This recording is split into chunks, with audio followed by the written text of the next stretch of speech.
Olá meus caros, aqui é o Corvo. Para viajantes de primeira viagem, The Last of Us deixa marcas muito profundas mesmo. E a série, como também tem sido um complemento ao game, tem reproduzido muitos elementos dele, mas também inserindo outros novos e fazendo algumas mudanças. E da forma como está fazendo, com a intensidade que está fazendo, eu creio que The Last of Us série também deixa marcas muito profundas até mesmo nos veteranos, naqueles que jogaram o game várias e várias vezes. Até então, os 4 primeiros episódios deixaram algumas, eu diria, rachaduras no espírito, tanto no sentido da humanidade, como também no sentido da dor, do pesar. São momentos muito potentes, humanos, mas também muito tristes, muito trágicos e às vezes até mesmo inaceitáveis, que nos chocam, nos movem de alguma forma. The Last of Us tem ambas as coisas, o melhor e o pior do ser humano simultaneamente. Os episódios 1, 2, 3 e 4 eu creio que para os viajantes de primeira viagem abriu essas rachaduras no espírito, o que o episódio 5, esse aqui, Resistir e Sobreviver, eu também creio que tratou logo de alargar essas rachaduras. Dói bastante. Dói bastante de um modo que quem não conhece não espera de fato ver o que viu aqui. Não é que os anteriores não sensibilizem, mas a série sempre tem algo a mais para sensibilizar. A obra, na verdade. Porque no game também é assim. Quando nós acreditamos que já vimos tudo, ou que não poderíamos ser tocados ou atropelados por alguma coisa nova, sempre tem alguma coisa nova. E isso, é claro, me leva a reforçar. Não, vocês ainda não viram tudo. Vocês não estão nem perto de ver tudo. E é interessante como isso soa atrativo no âmbito de querer desejar ver mais, de querer entrar em contato com mais elementos da obra, mas ao mesmo tempo é algo temerário, porque é realmente muito doloroso, muito pesado para as pessoas mais sensíveis. É pesado para todos, mas principalmente para aquelas mais sensíveis, né? Toca demais. E não seria, de se espantar que uma obra tão dark como essa aqui, mas ao mesmo tempo tão humanizada em alguns momentos, levem as pessoas aos prantos, às lágrimas. Muito comum.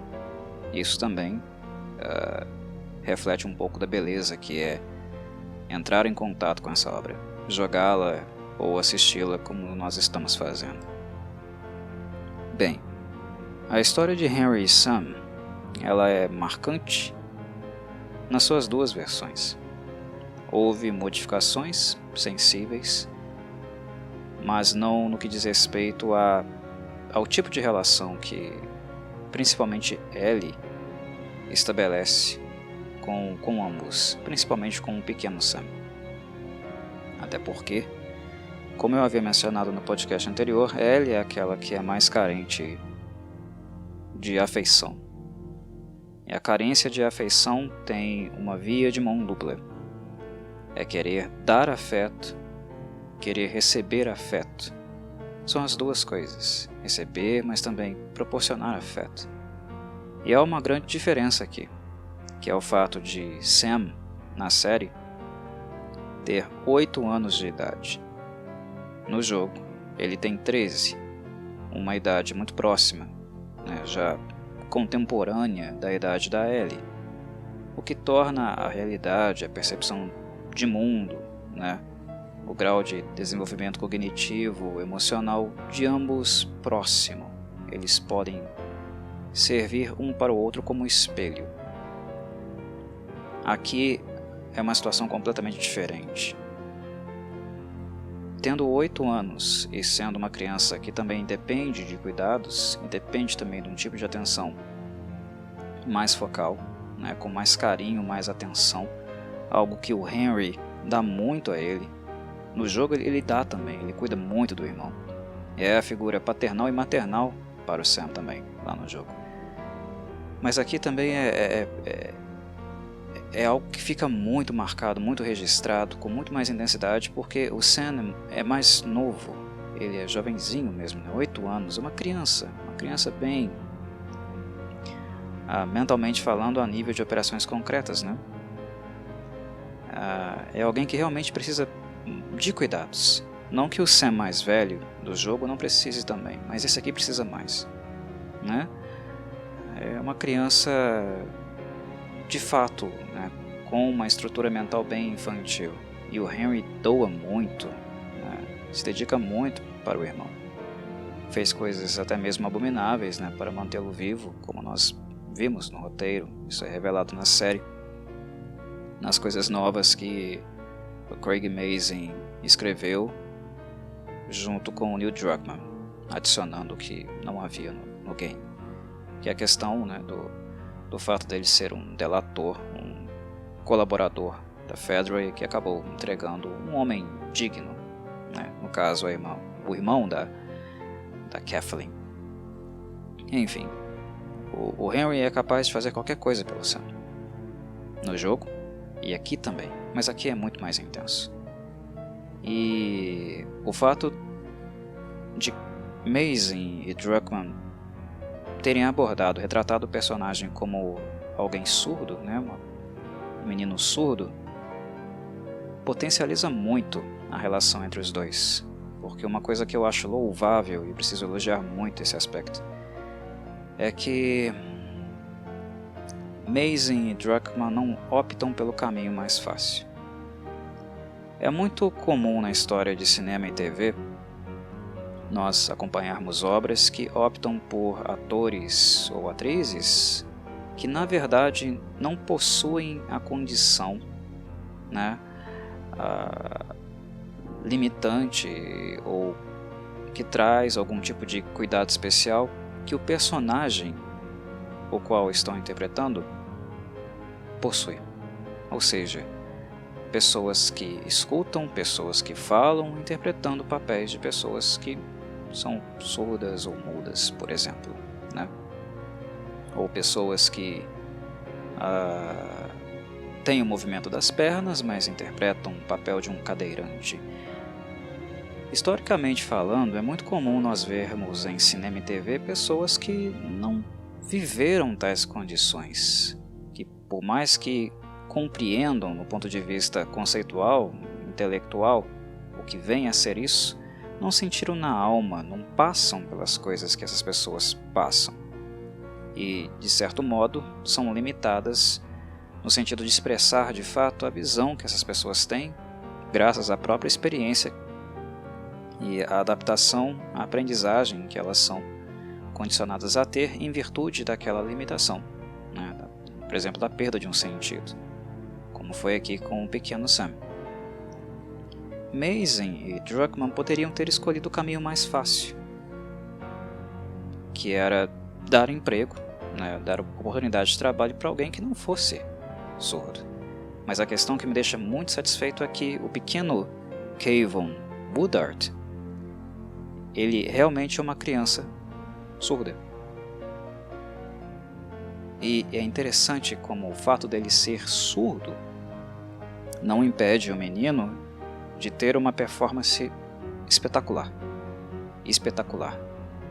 É belíssimo o enfoque que Mazin e Druckmann dão à relação entre Henry e Sam, também contando com os serviços de um ator capaz, que estudou, que aprendeu, fez um esforço para entrar em contato, em vínculo, né, com um vínculo com essa criança, se colocar no lugar dela ou de uma pessoa que estaria tendo que cuidar dela e aprendendo, se esforçando para se comunicar com ela. O trabalho do Lamar Johnson, o ator que fez o Henry aqui, é belíssimo também nesse sentido. não apenas por causa da atuação que ele entrega, mas também pelo contato que ele faz com o Sam. Percebam que esse é um dos episódios mais silenciosos de The Last of Us. Claro, não apenas porque fazer barulho num mundo como esse não seja algo muito seguro, não é, mas por causa da natureza da relação que ele tem com o irmão, né? Que o Henry tem com o Sam. O Sam não escuta, então a comunicação entre ambos é por outras vias, mas percebam que, embora não haja verbo, a comunicação entre eles é plena. A comunicação entre os dois é muito profunda, muito interessante, muito marcante em todos os momentos que eles estão entrando em contato. Em todos os momentos que o Sam se dirige a ele, ou vice-versa, ele também conversa com o menino, né? O Henry começa com o menino. E isso nos dá uma grande lição. A lição de que dramatização pode ser feita com o verbo, mas para dramatizar nós não dependemos necessariamente do verbo. O verbo não determina o bom drama, mas a relação que dois seres humanos ou mais têm entre si.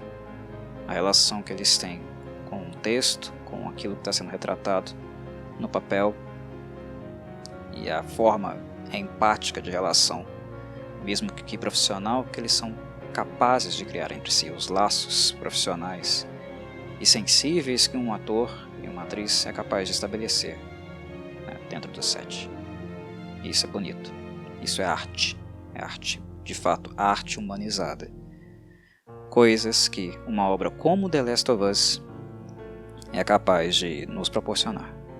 São raríssimas as obras que são capazes de fazer isso com tal qualidade, né? Porque normalmente na história do cinema e da TV, os produtores, os diretores optaram sempre pelo caminho mais fácil. Optaram por fazer com que uma pessoa que não é surda interpretasse o papel, por exemplo, né? E é uma limitação. Isso demonstra uma limitação clara, não daqueles que não escutam, mas daqueles que estão produzindo e dirigindo. Porque é mais fácil para eles não empregar uma pessoa surda e conversar normalmente com aquele que vai interpretar esse papel e que escuta. É mais fácil falar com essa pessoa, é mais fácil dar as instruções verbalmente, é mais fácil, é mais conveniente para o diretor fazer isso, né? Mas Mazin e Druckmann optam não pela conveniência, eles optam por lidar de fato com uma limitação, uma deficiência que na verdade é deles. São eles que são incapazes de estabelecer contato com uma pessoa a não ser pela via verbal.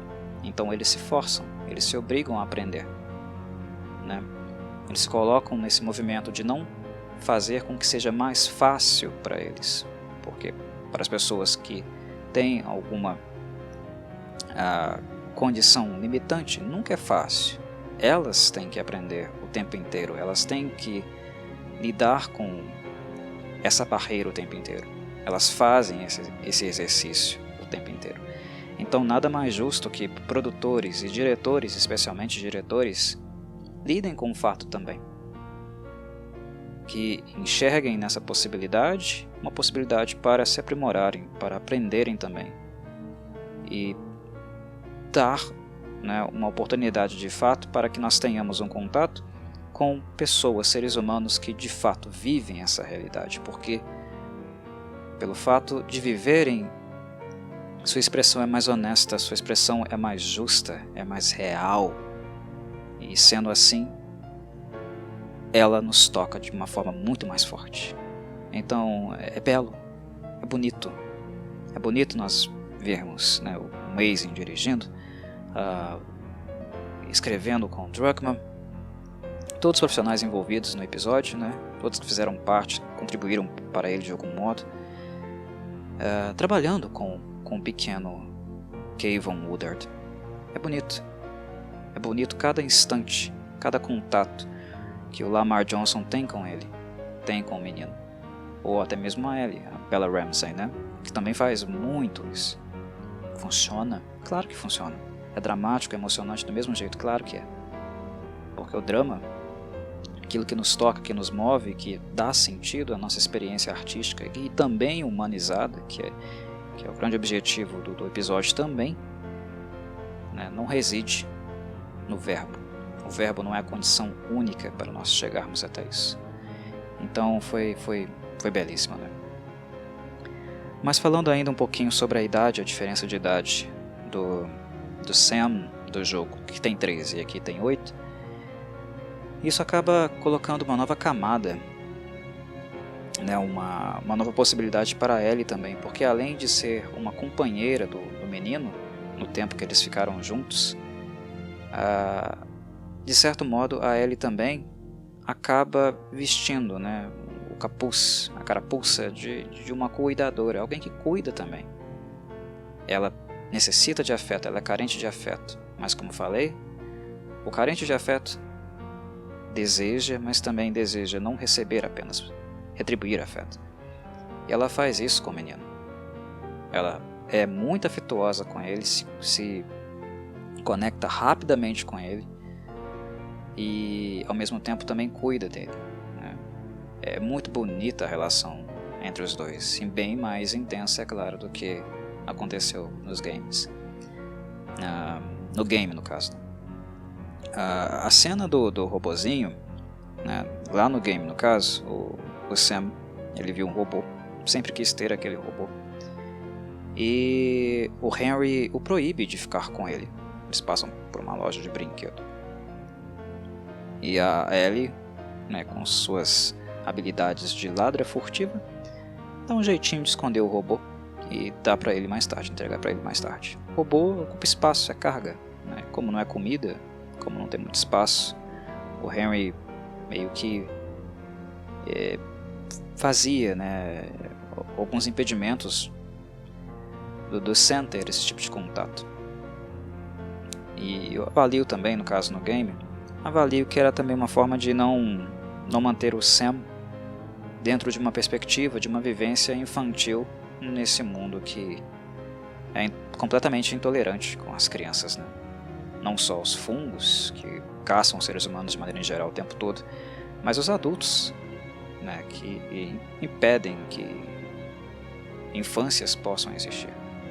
O mundo é cruel, ele devora infâncias, seja pelos fungos, seja através dos humanos. Então, o movimento, né, a intervenção do Henry no game também é nesse sentido. Aqui, no episódio da série, nós vemos algo completamente inverso a isso. E eu também achei que foi um toque muito interessante, que abriu uma nova perspectiva e pessoalmente me marcou bastante também, me tocou bastante também. O Henry da série, ele se preocupa muito com a infância do Sam. Porque, querendo ou não, ele é uma criança. Ele é uma criança, assim como a Ellie também é uma criança, mais velha, mais madura, já passou por mais coisa, né? Mas ela também é uma criança. Mas o Henry se preocupa com a infância do Sam. Eu acho que a cena do sótão, né, o episódio tem uma condução que mostra eventos anteriores ao episódio anterior, concomitantes ao episódio anterior e também posteriores, né, a tudo que nós vimos no episódio 4. E aquelas cenas no sótão, né, em um período, um momento que o médico ainda estava vivo, nós vemos claramente que carregar o giz, e poderia ser o mesmo, né, que carregar um Voltron, um boneco, um brinquedo, ocupa espaço na mochila, não é de comer. Mas nós vemos que a postura do Henry aqui foi completamente diferente.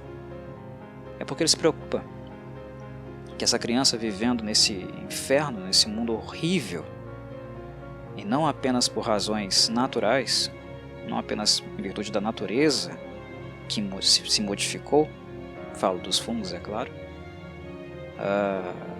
passou a ser um predador de infâncias. Algo que não tolera a inocência.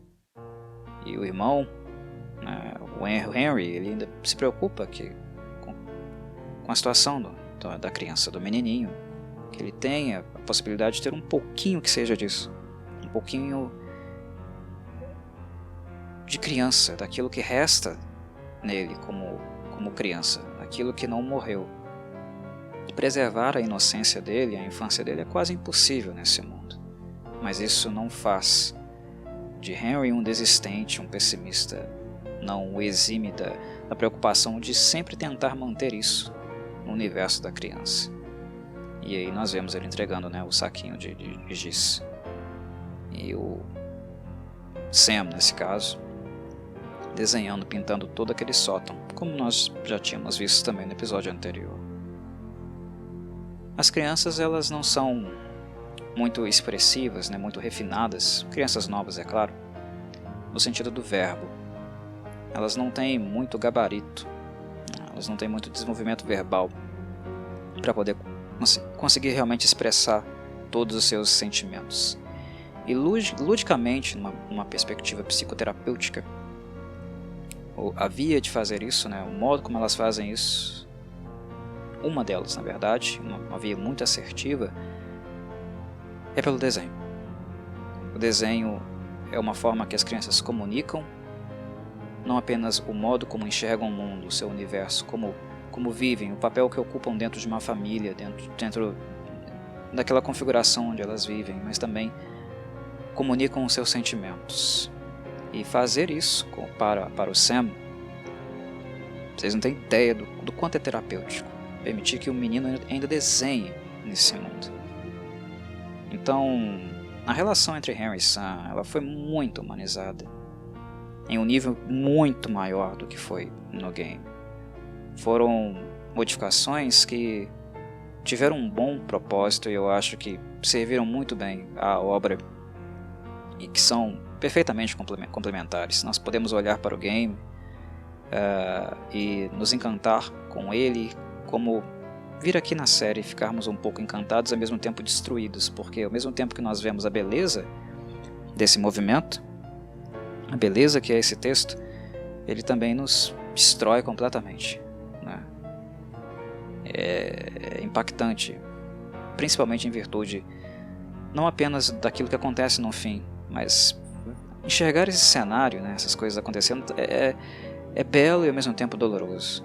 Doloroso em virtude de tudo que está ao redor, de tudo que ameaça. Essas coisas tão necessárias, tão importantes, tão fundamentais no desenvolvimento de uma criança. Enfim, sem palavras. Foi muito bonito mesmo. Falando sobre o clima dark do episódio, é importante dizer também, constatar na verdade, que resistir e sobreviver é muito mais pesado do que o jogo, do que o trecho do jogo. E nós podemos ver isso muito claramente, inclusive conectando com a fala, com aquilo que eu acabei de dizer sobre infância, sobre preservação da infância, destruição da infância, o modo predatório como esse mundo, através dos fungos e dos humanos, caçam, aniquilam, não permitem nada relativo ao universo infantil. Eu acho que a cena do bunker, da escolinha subterrânea, é um bom exemplo disso. No game ela não está dentro da cidade, ela não está dentro de Pittsburgh. Lembrando, lá no game a cidade é Pittsburgh, não Kansas City, como é aqui. Na verdade, aquela escolinha ficava em uma rede de esgoto, já do lado de fora da cidade. Aqui é dentro, e a mudança é perfeitamente factível, funciona muito bem, a mensagem em si permanece. Nós encontramos aquela escolinha, encontramos coisas inclusive que nós não queríamos ver,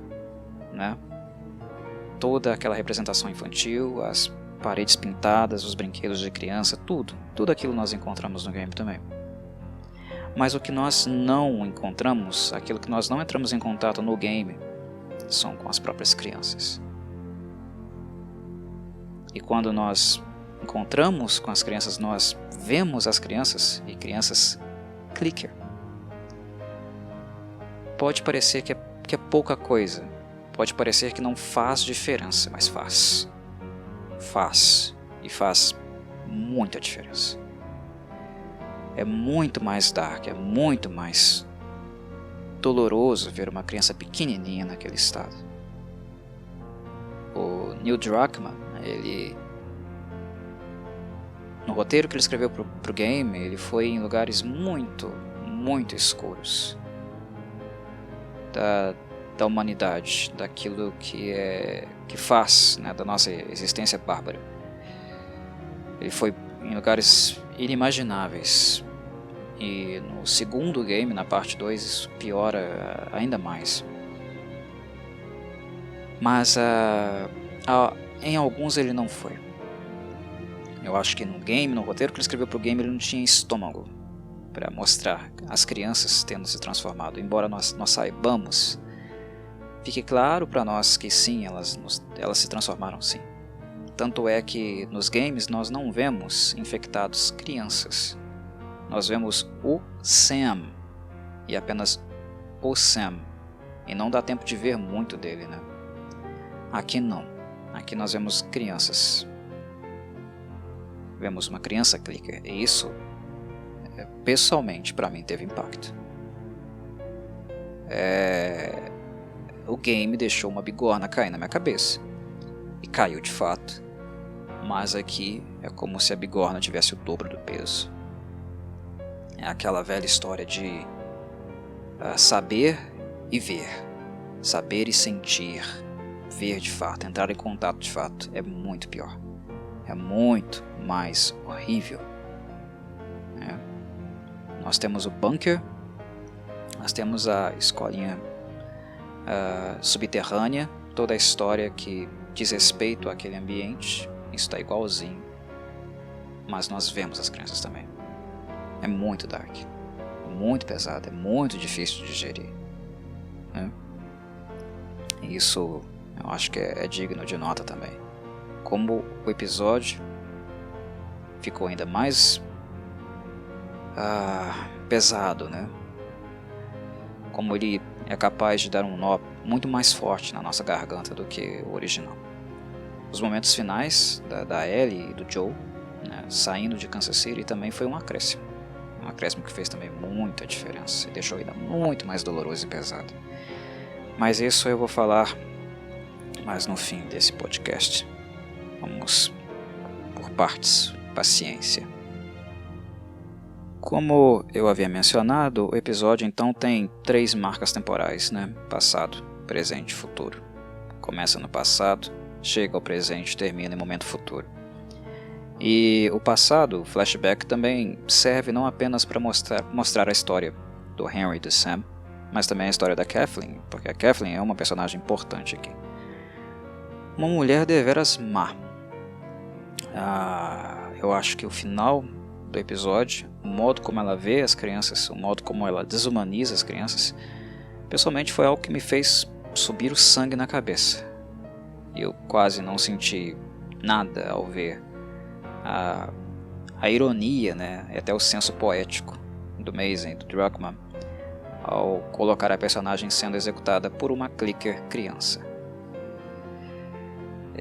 Eu não fiquei com pena, porque pela primeira vez eu fiquei realmente muito irritado com o grau de desumanização, como o grau de realmente malevolência, né? Palavras frias, malignas, no momento em que a Kathleen está se referindo às crianças, ao Sam e a Ellie, como se não fossem nada, como se crianças que merecessem morrer só porque estavam com o Joe e com o Henry. Aquilo me subiu, eu fiquei realmente muito irritado. Isso acontece muito raramente também. Não é sempre que eu fico tão emputecido com um personagem assim, incluindo os vilões. Mas de fato o episódio nos deu uma perspectiva passada para também ir de encontro à história da personagem e mostrar traços dela. E principalmente também, né, nos dar referências em relação ao irmão da Kathleen. O flashback mostra que a Fedra é deposta, né, e nós vemos as pessoas que se libertaram do domínio, da opressão deles, os executando na rua, né, de maneira muito, muito cruel. E isso tudo é difícil de ver, é difícil de assistir, por mais que nós saibamos, e o Henry deixa esclarecido depois, ele deixa muito claro, né, que ali a Fedra de Kansas City, sim, era mais cruel, era mais brutal. E ele deixa isso muito claro quando ele fala, ele esclarece, né, que foram 20 anos de estupro, tortura e homicídio, né? É um povo que fica sendo barbarizado desse modo por tanto tempo, uma hora ele dá o troco, né? A Fedra, os membros da Fedra eram monstros e eles criaram monstros, né?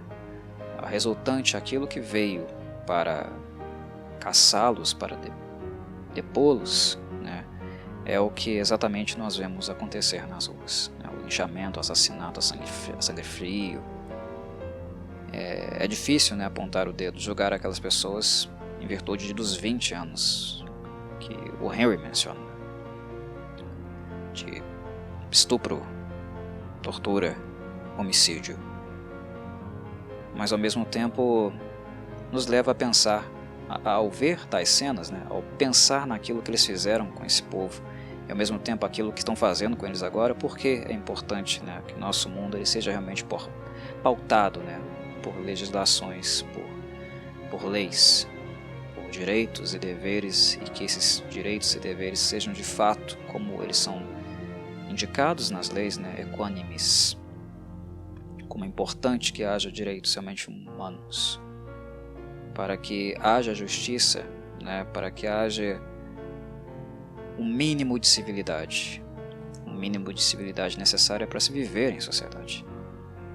Porque quando todas as, não apenas perspectivas morais, né, mas aquilo que legaliza, de fato objetifica deveres e direitos, né, na prática, quando isso tudo cai, nós regredimos. Nossa tendência é regredir e causar abusos, né, provocar excessos. Todos os excessos que os militares da Fedra fizeram, como os, né, resistentes, aqueles que os depuseram, também estão fazendo agora. Nada disso é bonito, né? Nada disso é algo realmente bonito de ver. É compreensível o payback, a vingança, né? Mas ao mesmo tempo é importante perceber que o nosso mundo precisa de aparatos legais, precisa de estrutura social organizada, né? Para que nós não nos tornemos, não demos vazão àquilo que existe de pior em nós, que é essa faceta realmente violenta, né, sanguinária, animalesca que ainda existe. É um registro, né, na nossa espécie, na nossa psique, na nossa mente. É algo que também precisa de uma certa atenção, né? Tomemos a própria personagem da Kathleen como exemplo. Ela diz, né, ela deixa muito claro que ela não era como o irmão dela. E o irmão dela, né, é o irmão que de fato, né, o episódio confirma que o Henry realmente era um colaborador. Era alguém que entregava pessoas inocentes, pessoas que lutavam por condições mais dignas de vida, para sair daquele autoritarismo, daquela opressão, daquela violência cotidiana, bárbara, inominável que os Fedra causavam a eles. O Henry tem as mãos sujas. E é interessante como o próprio personagem tem consciência disso também, né? O Henry depois tem um momento que ele fala, conversando com o Joe, ele pergunta, né? Sim, eu entreguei. E ele fala, eu entreguei o irmão da Kathleen para os Fedra. Meu irmão, o Sam, ele precisava de medicações, né? Ele tinha leucemia, precisava de medicações que hoje são raras, só os Fedra tinha. E o preço era alto. para dar algo muito valioso, para conseguir algo muito valioso. E eu optei pelo meu irmão. Eu optei pela vida do meu irmão.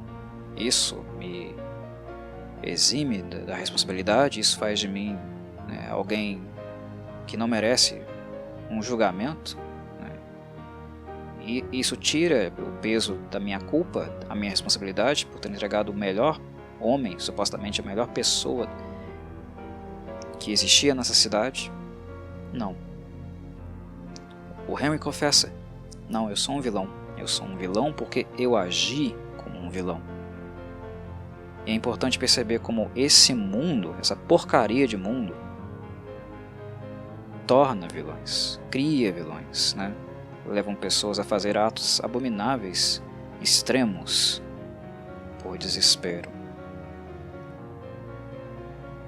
É desespero, é um desejo de salvar o irmão, mas isso não exime a responsabilidade, a culpa. Isso também é parte, né, dos tijolinhos do muro que criaram, na verdade deram vazão, originaram um monstro que hoje está caçando tanto a ele como o seu pequeno irmão. Já havia algo errado com a Kathleen, e ela também confessa isso naquela cena dela voltando à sua casa, né, a sua casa de infância, ao quarto de infância, falando da relação com o irmão, como o irmão a protegia, dava um aparato, né, um suporte emocional muito grande para ela, e que talvez na figura dele, nas palavras dela e também nas palavras do Henry, na figura dele, por ele ser uma pessoa tão humana, tão boa, talvez ele era aquilo que impedia a ela, Kathleen, de se tornar aquilo que ela se tornou.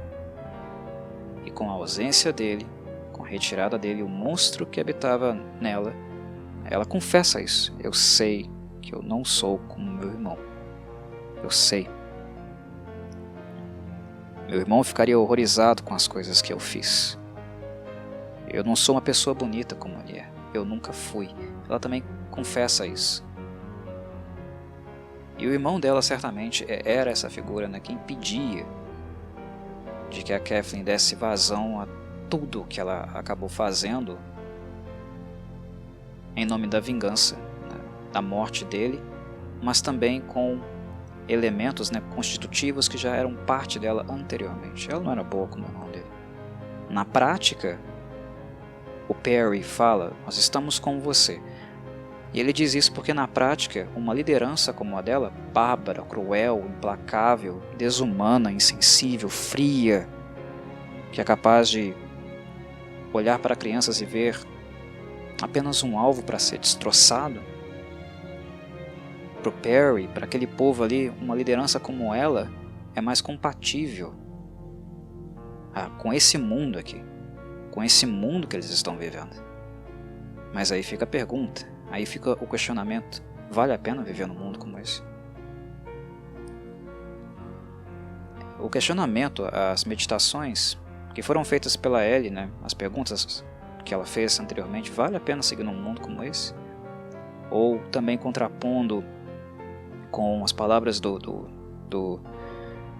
Joe, nós vivemos pela família, por ela que nós vivemos. Observando, contrapondo essas coisas, imaginando essas coisas, fazendo um embate entre essas colocações, nós temos um mosaico aí, né? A Kathleen não tem mais família. A família dela é aquilo que despertava o mínimo de bom, de nobre que havia na pessoa dela, morreu. Isso foi suficiente para fazer com que ela jogasse toda a índole, a melhor parte dela, que não era grande, fora. E aí nós vemos aqui, né, a líder implacável, mas que é útil para esse mundo aqui, porque nesse mundo não existe dignidade, humanidade para ele não presta, né? O irmão dela, quando estava vivo, não levou o grupo a lugar nenhum, e por isso agora eles a apoiam, porque com ela houve o avanço, os Fedra foram depostos. O mal utilizado contra eles foi utilizado de volta contra aqueles que impuseram aquele domínio totalitarista, genocida ali, abusivo. Ela é útil. Alguém como ela é útil para esse mundo, ela foi feita para esse mundo. A configuração dela como pessoa, mental, espiritual, é compatível com esse mundo. Do irmão dela não era. Ele foi morto. Ele foi entregue pelo Henry, que tem culpa sim, e morto. É difícil, cara. É complicado, né? Quando nós analisamos as óticas, tentamos colocar tudo dentro de uma linha, uma explicação moral, nunca é muito fácil, né? Apontar bonzinhos e malvados. Não é uma dicotomia, né? Não existe aqui um maniqueísmo, né? A moeda não tem apenas dois lados. Não é uma moeda, no caso. A questão é muito mais complexa. Mas o que dá para perceber de fato é que não existe ninguém, pessoa alguma que não esteja com as mãos sujas. E se não está, em algum momento vai sujar. Quem não suja é o Sam. Mas o Sam não dura muito. Vale a pena esse mundo? Vale a pena? É duro, né, essa pergunta. E também a consciência da resposta. O peso que a resposta a essa pergunta nos proporciona, traz pra gente.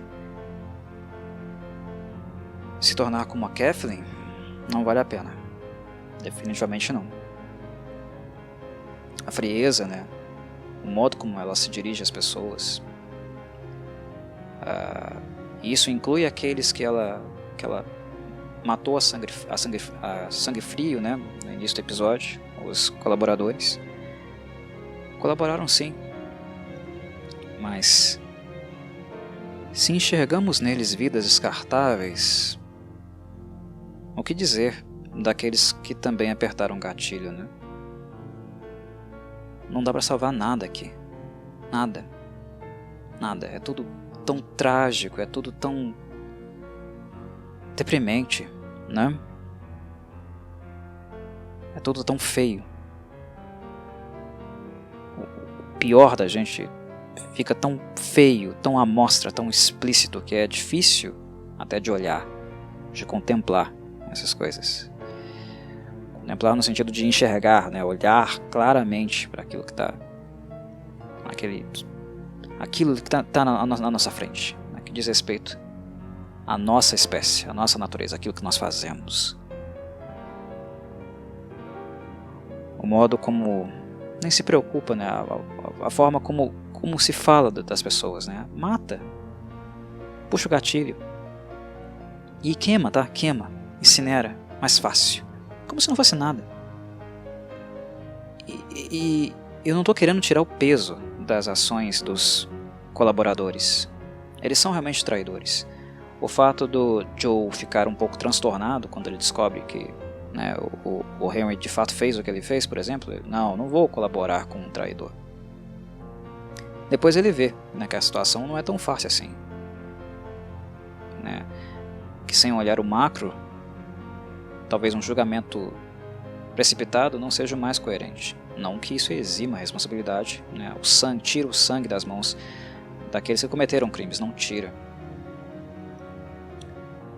Mas mesmo que o sangue estivesse na mão de cada um que delatou, entregou, matou também, porque é cúmplice, matou, entregou, vizinho, matou, assassino também.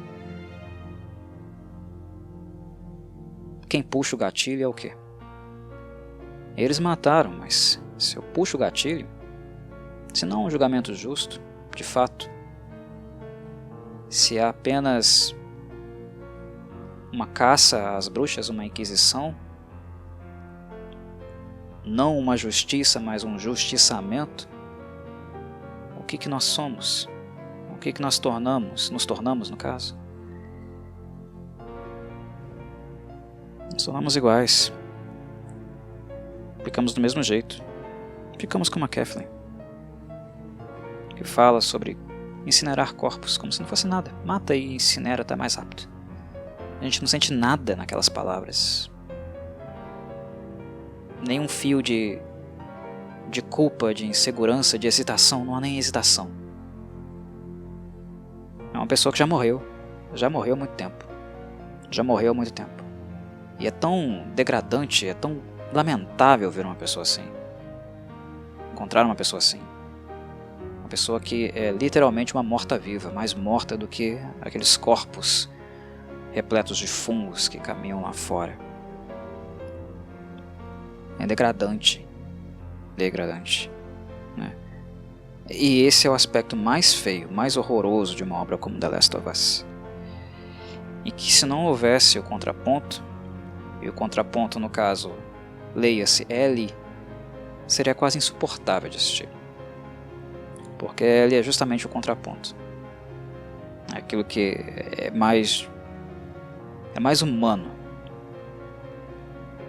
Aquilo que mais vale a pena viver.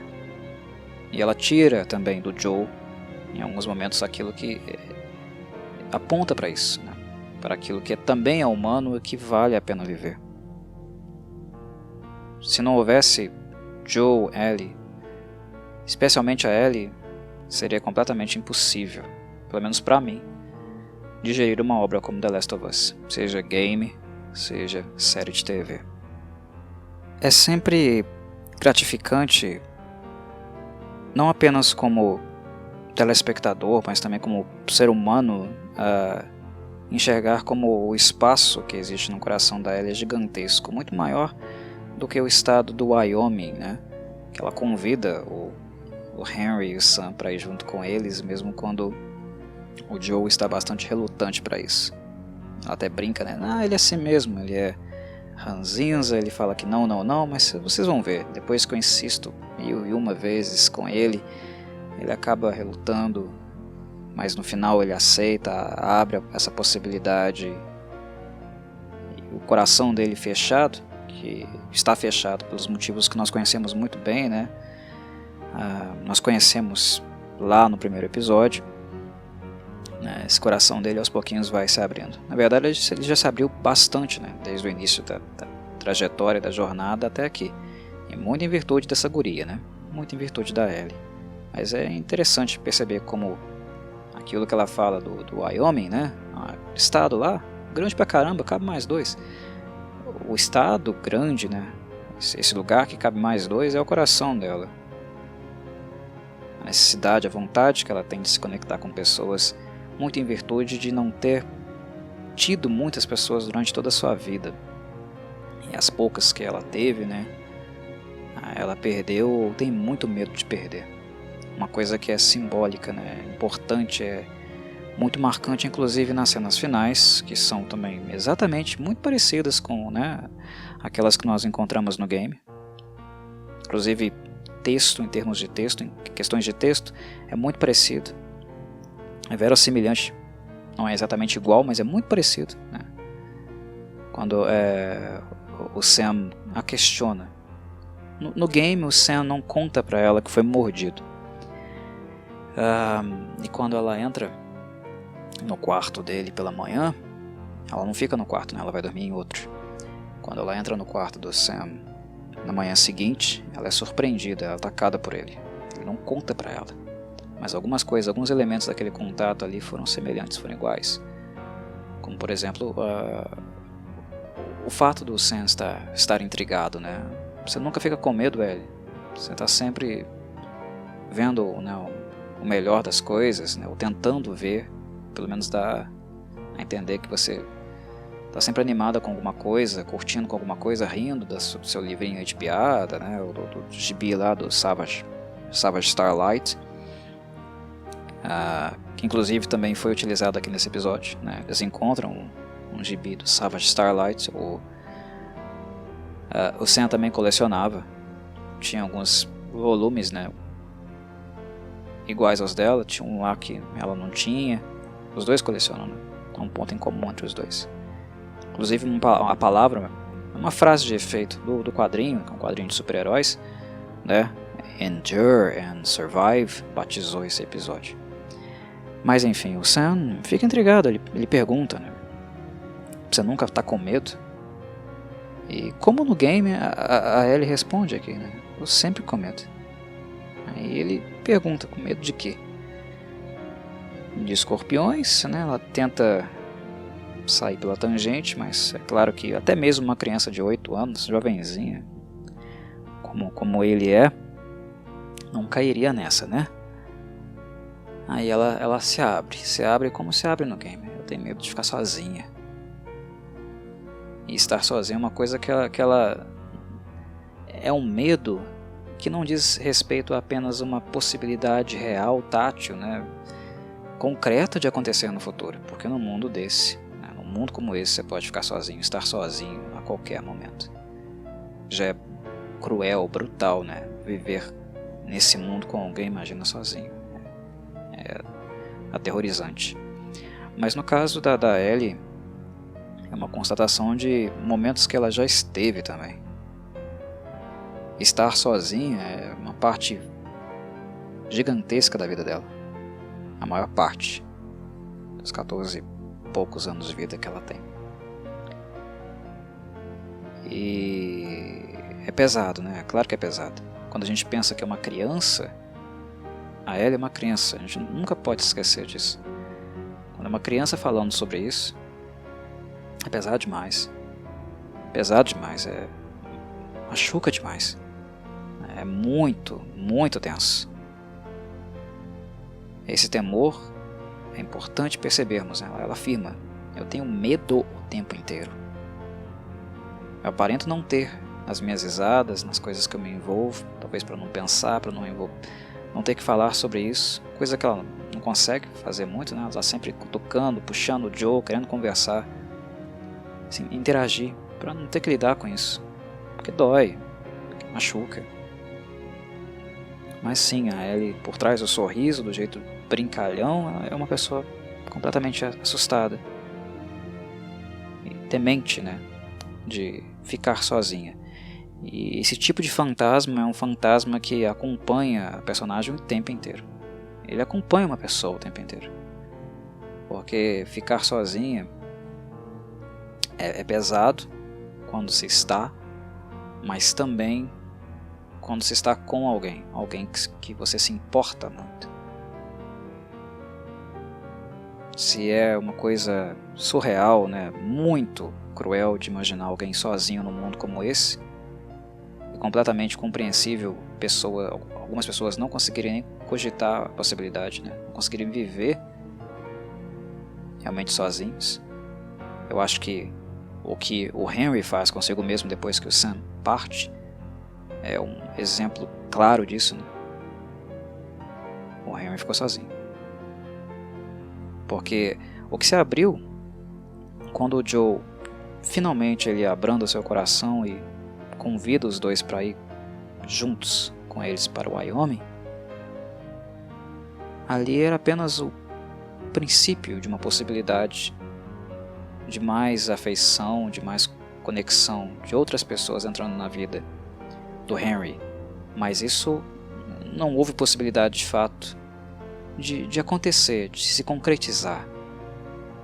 No ponto que o Sam parte, o Henry fica sozinho. E nós temos ali um exemplo claro e evidente do quanto é difícil para uma pessoa ficar sozinha num mundo desse. Nem todo mundo vai dar conta. Ele não deu conta. Obviamente ele não deu conta. Ao puxar o gatilho, eu acho que essa mensagem que ele nos dá, né?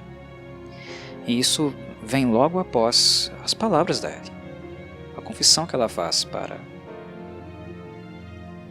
o pequeno Sam, que também faz uma confissão para ela. Né? O medo que ele expõe durante o jogo, Ellie, é uma pergunta também, né? Ellie, será que quando as pessoas se tornam monstros, elas mantêm algo de si por dentro? Aqui é muito mais doloroso porque é uma criança falando. Uma criança de 8 anos, uma criança muito inocente falando. A Ellie não percebe o que está rolando no jogo. Ela não saca que ele foi mordido. Mas aqui a criança abre, expõe o que está de fato acontecendo e o quanto ela está completamente aterrorizada com a ideia de morrer, ou de ser quem ela é, deixar de ser quem ela é.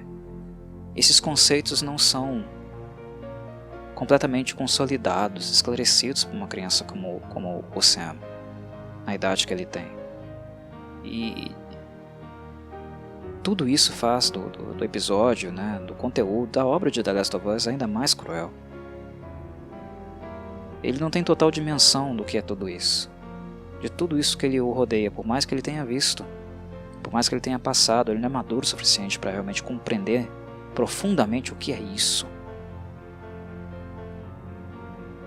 Eu acho que as palavras, inclusive, do Joel pro Henry, né, momentos antes, eles são crianças, mas eles estão melhor do que a gente. Eles não têm aquilo que a gente tem, que é o dever, a necessidade de cuidar de alguém. Eles estão melhor do que a gente. Essa consciência, uma criança como o Sam, da idade dele, não tem capacidade de compreender, de realmente entender profundamente essa dimensão, né? E isso faz da questão ainda muito mais horrível, cruel. Mas aquela criança se abre do modo como ela tem condição. Ela usa as referências que são mais próximas a ela, as referências que ela conhece. Os super-heróis, os vilões, os monstros. Ela usa, né? Monstro. A expressão que ela usa é monstros. Ela não usa infectados ou pessoas infectadas. Monstros. Símbolos. Coisas que aparecem, por exemplo, numa revistinha como o Savage Starlight. Ele se abre para Ellie. E a resposta emocional da Ellie, a primeira resposta dela, né, é uma das coisas mais bonitas que a gente viu até então nessa série. Que não tem no jogo porque ele abre. Porque a gente descobre. Ela descobre. A gente sabia, né, mas ela descobre. Também, né, no jogo ela não descobriu, aqui ela descobriu. Ela descobre que ele está infectado. Isso gera uma das respostas mais lindas, mais humanas que nós encontramos na série até agora. É de destroçar o espírito, é de destroçar completamente o nosso coração. Mas é uma coisa muito bonita. É doloroso, mas é belo. Volto a reforçar, é isso que The Last of Us faz com a gente. O mais duro, o mais doloroso e o mais belo. Aquilo que nos faz querer desistir, mas aquele pingo de luz, né? Aquela essência de algo puro que vale a pena viver. Ao mesmo tempo, nos mantendo, resistindo, né? No endure and survive, no resistir e sobreviver. A reação emocional da Ellie é lindíssima. Nada mais é, né, do que cortar a própria mão e dizer que o sangue dela é remédio, né? É basicamente isso que ela faz. Quando ele mostra a mordida, ela se refere ao sangue dela, mostra a mordida dela também, né? Isso é um gesto humano da Ellie. Ela está cuidando dessa criança, ela está tentando reduzir o sofrimento dessa criança. Todo o temor que ela está sentindo por coisas que ela nem entende profundamente. Olha o que é isso. É uma resposta muito humana da Ellie, mas que no fundo é uma resposta também ingênua, porque nós não podemos deixar de constatar que naquele gesto ali da Ellie tinha a possibilidade de e se der certo, e se meu sangue fizer alguma coisa realmente. É porque nós também temos que levar em consideração que essa expectativa está completamente em cima dela. Meu sangue é remédio. Aqui, deixa eu passar no seu machucado. Ela passa, ela mostra a mordida. Gestos humanos. Gestos que ajudam a minimizar o sofrimento absurdo e não compreendido totalmente por aquela criança ali. Mas ao mesmo tempo é é colocar-se num papel que está colado nela, ou que se espera dela. Eu quero que vocês imaginem, principalmente aqueles que já jogaram The Last of Us e sabem o que está pela frente, o impacto que essa cena, por exemplo, tem no desfecho da obra. Quando ela supostamente chega ao seu ponto final, àquilo que foi depositado nela, a expectativa que foi depositada nela, o reflexo que se tem. O reflexo que isso tem em comparação com o que de fato acontece no fim da obra. Essa primeira parte da obra, né? Percebem como essa cena aqui ecoa naquilo que está por vir? Ecoa muito forte. Dá uma camada, uma dimensão muito mais profunda, muito mais intensa. O eu sinto muito, que estava lá, né, na lousa mágica do Sam, que eles usaram várias e várias vezes para se comunicarem, trocarem mensagem, envolve um pouco de culpa, de frustração, mas também a pressão de ter que ser uma pessoa que, sobre seus ombros, está a responsabilidade, o peso de salvar a humanidade. É uma criança que está ali também. Não é só o Sam que é uma criança, a Ellie também é. Isso também move, isso também causa dano a ela. De certo modo, ela foi, né, por uma obra do destino. Na verdade, a gente não pode nem chamar de destino, mas sei lá, uma obra da biologia, do mundo natural. Ela acabou sendo imune a essa coisa. Ela não pediu por isso. Mas em muitos aspectos, em algumas dimensões, essa jornada da Ellie, nós também não podemos descolar, né, da questão de dela mesma encontrar um propósito, um sentido para sua vida. Porque ela também é uma criança, uma jovenzinha procurando por isso. Como todos nós. Como todos nós que vivemos, continuamos vivendo, e até hoje também procuramos sentido para nossas vidas. Ela também está à procura disso. E o contato com o Sam, ao mesmo tempo que foi uma das coisas mais lindas, para mim, pelo menos para mim até o momento a mais linda da série, a maneira como ela não se desespera, mas acalma a criança, é humana com ela, com o sofrimento dela. Ao mesmo tempo nós encontramos aqui nesse episódio, nesse momento, o primeiro fracasso da Ellie. Pelo menos nessa jornada, né? Em direção à cura para esse mal. É um fracasso. É um fracasso que acaba resultando na morte daquela criança ali, que ela se abriu completamente para ela. Deixou o coração completamente aberto. Nas risadas que ela deu com a criança lá naquele prédio, né, lendo aquela revistinha de piada sem graça, jogando futebol, comentando, né, interagindo com os assuntos, com as temáticas da revista Savage Starlight. Eu sinto muito. É algo que pesa aqui, né? E é um fantasma também para o futuro.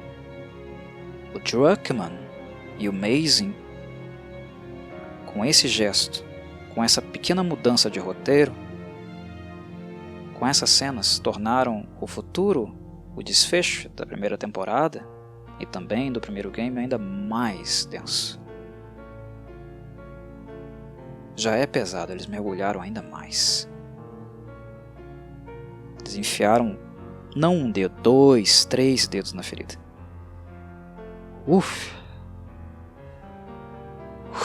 Pesado. Pesado demais.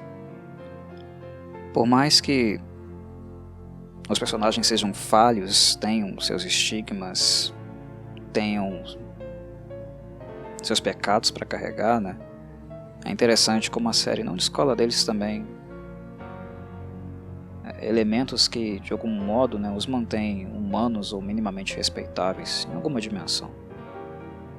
Sempre tem alguma coisa, né, neles que, por todas as coisas que eles já fizeram, ainda minimamente eles podem ser vistos por nós como gente de fato, né? Gente que talvez pode ser salva em alguma dimensão.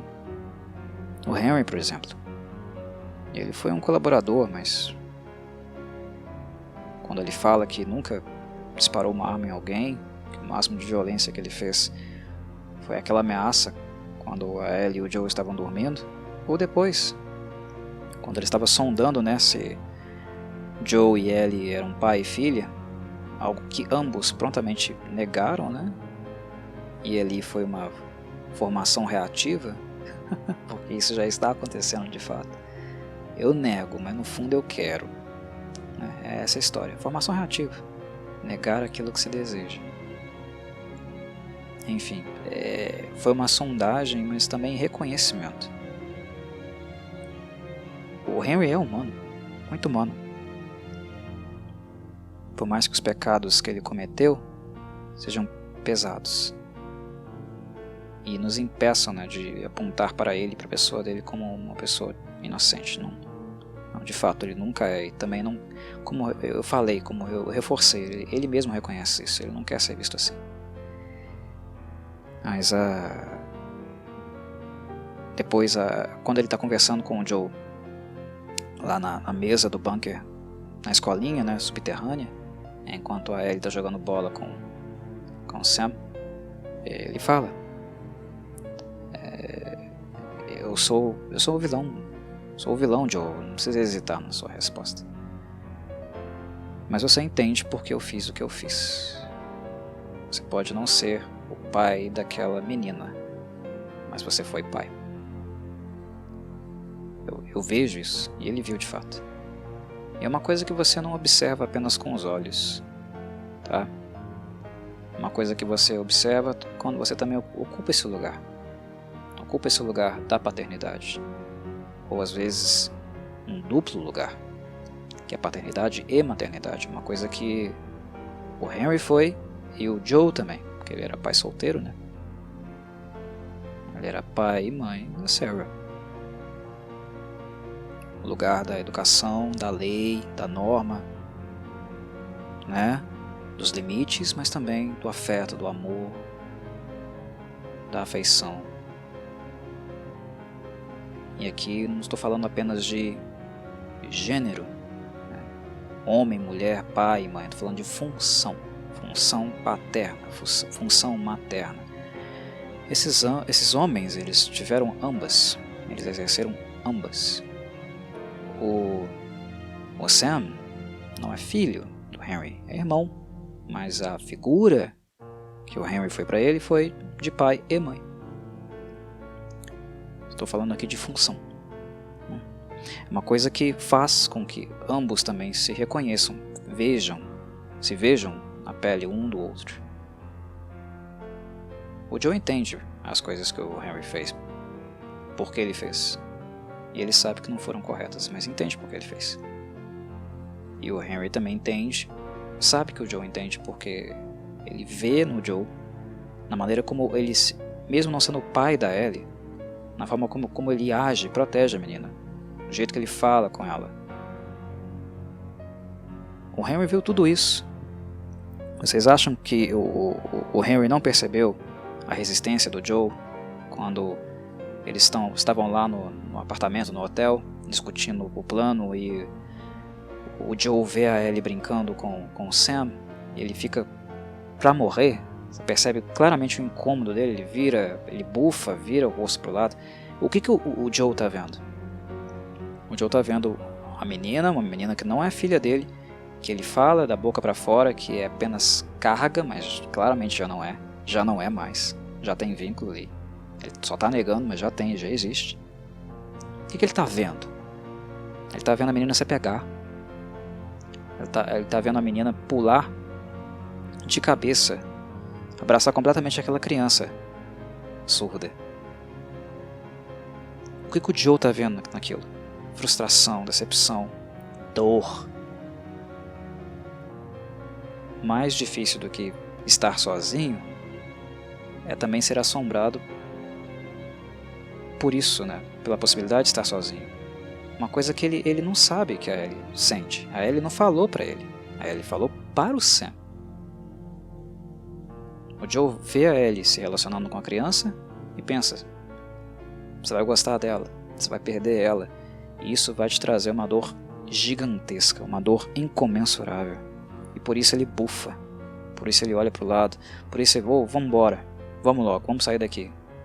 Você já comeu, nós não nos matamos, agora a gente vai para um lugar, vocês vão para o outro.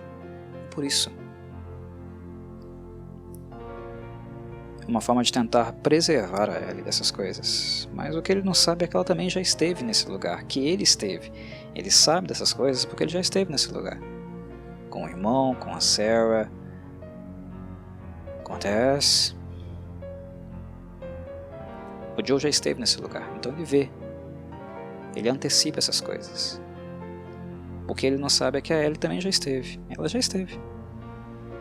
Mas o que não aconteceu com ela foi o fato dela chegar no ponto em que ele está. De se fechar completamente para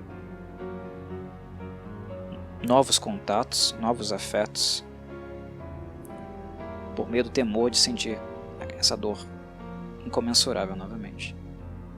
De alguma forma essa menina permanece insistindo, permanece tentando. Ela já passou por isso. Ela passa novamente, inclusive, no final desse episódio. Ela já está calejada já. Só que o Joe ainda não sabe. Ler o que ela escreveu no final do episódio, na lousa mágica, ela deixa lá: I'm sorry. Eu lamento. O Joe, ele não, a princípio ele não vê, depois que ele vê, vocês perceberam a expressão no rosto dele? De surpresa. É a descoberta. A descoberta.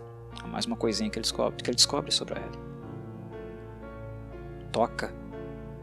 Ele fica estático, em choque. Aí a Ellie, que já estava seguindo, cruzando a rua, vira: vamos, Joe. Vambora.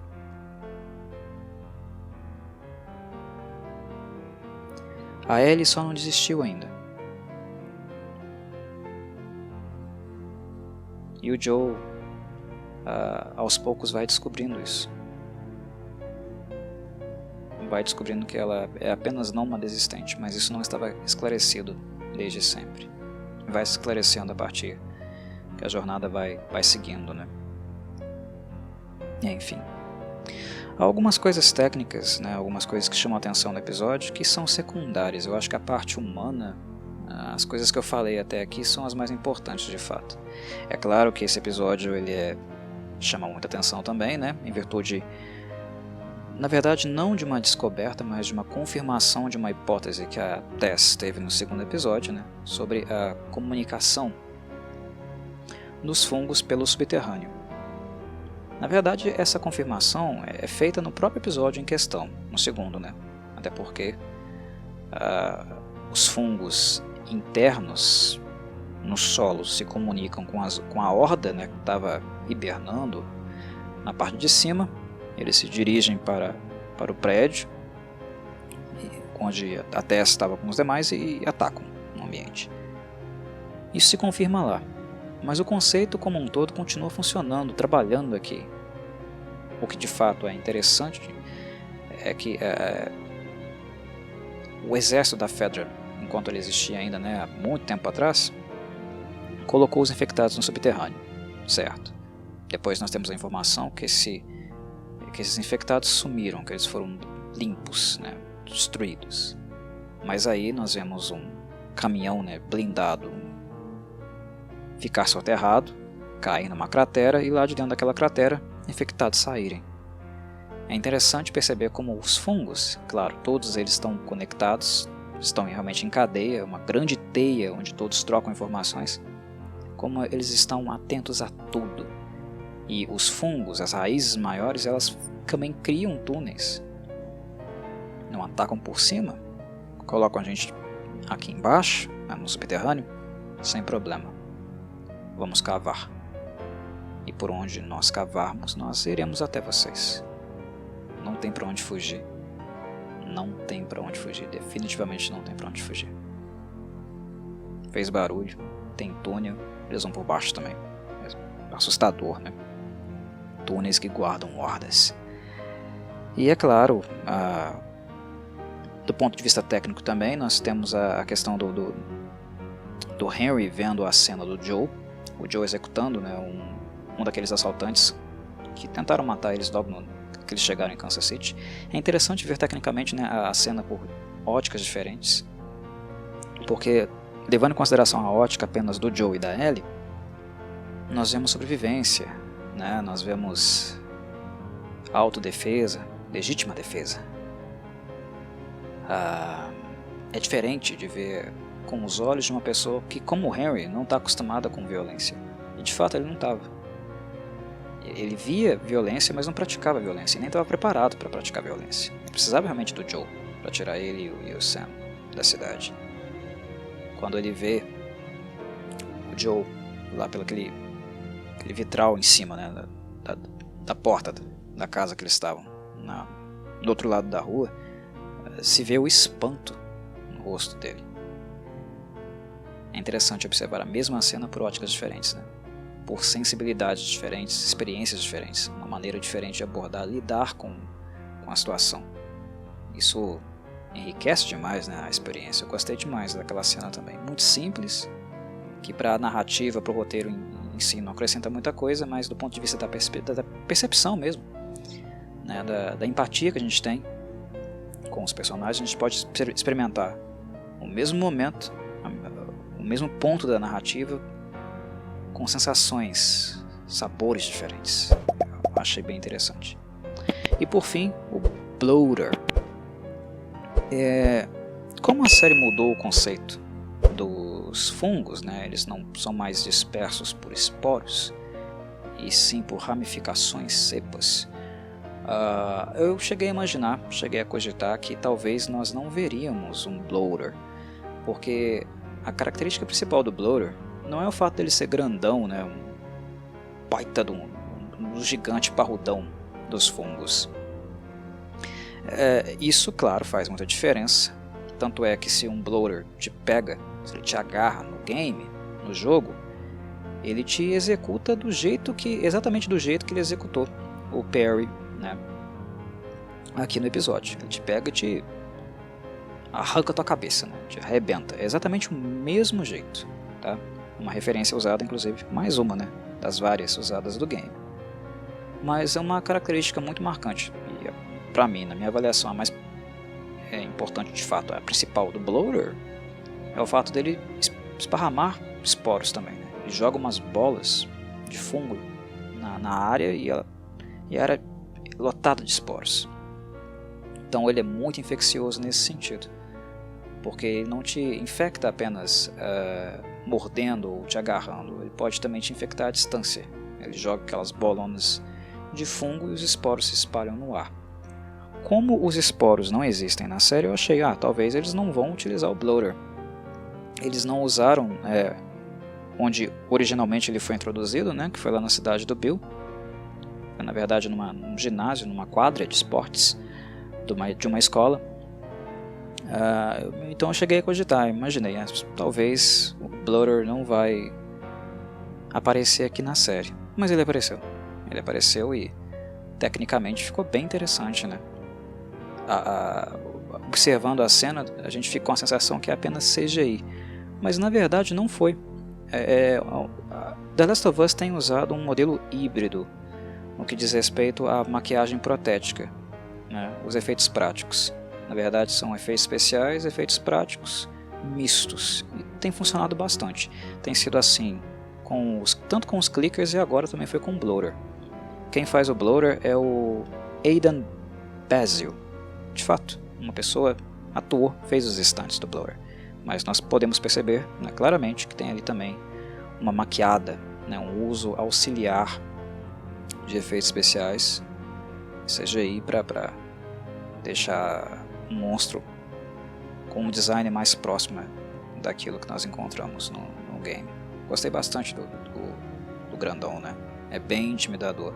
E como no game não é uma coisa que a gente pode sair combatendo se a gente não tiver muita munição, né?